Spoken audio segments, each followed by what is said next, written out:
করছি, সকলেই আমরা চাই শিক্ষার মানোন্নয়ন ঘটুক। কেন? কারণ শিক্ষা হচ্ছে, যদি এই যে বৈষম্য যদি আমরা নিরসন করতে চাই সমাজে, শিক্ষা হচ্ছে তার সবচেয়ে এফেক্টিভ বাহন। তার মাধ্যমেই আমরা বৈষম্য নিরসন করতে পারি। কাজেই এখানে আমাদের দিক থেকে কোনো রকমের এখানে আমাদের শ্রদ্ধতা থাকবে না, এখানে আত্মতুষ্টির কোনো ব্যাপার নেই। এখানে আমরা চাই আপনাদের কাছ থেকে আমরা শিখব এবং আপনাদেরকে নিয়েই আমরা এমন কিছু নীতি প্রণয়ন করব যার পরে আমরা বলতে পারি collectively we have achieved something.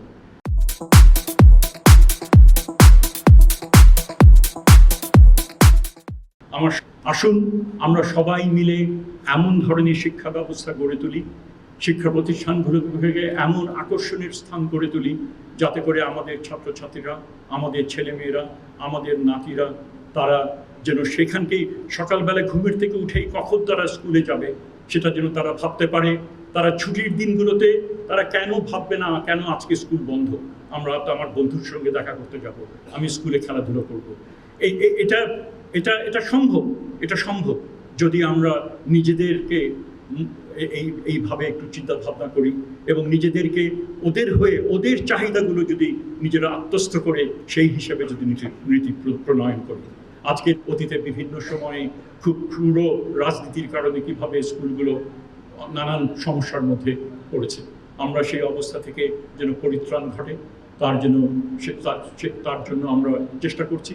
আমরা আশা করি আমরা ভবিষ্যতে যারা রাজনৈতিক দল যারা ক্ষমতায় আসবেন তারা এই বিষয়গুলো নিয়ে যত্নের সাথে যেন স্কুলগুলো এবং অন্যান্য যে কলেজগুলো সেগুলো যেন তারা সেখানে যেন শিক্ষার কেন্দ্রভূমিতে সেগুলো যেন পরিণত হয় তার জন্য তারা যত্নশীল থাকবেন। আমাদের দিক থেকে যতটুকু করার আমরা ততটুকু করব। আমরা এমন কিছু নীতি প্রণয়ন করব যার কিছু হলেও আমরা বাস্তবায়ন করে যাব এবং বাকিগুলো আমরা রেখে যাব রাজনৈতিক দলগুলো তারা যখন ক্ষমতায় আসবেন।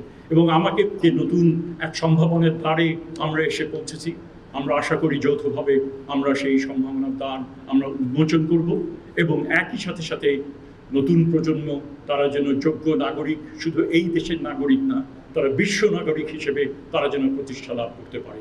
কারণ তার যোগ্য উদাহরণ কিন্তু আমাদের সামনে আছে। এই দেশে থেকেই তারা নেতৃত্ব দিচ্ছেন। সে ধরনের সম্ভাবনা যেন সকলের জন্য ঘটুক এই চাহিদা রেখে আমি আমার বক্তব্য শেষ।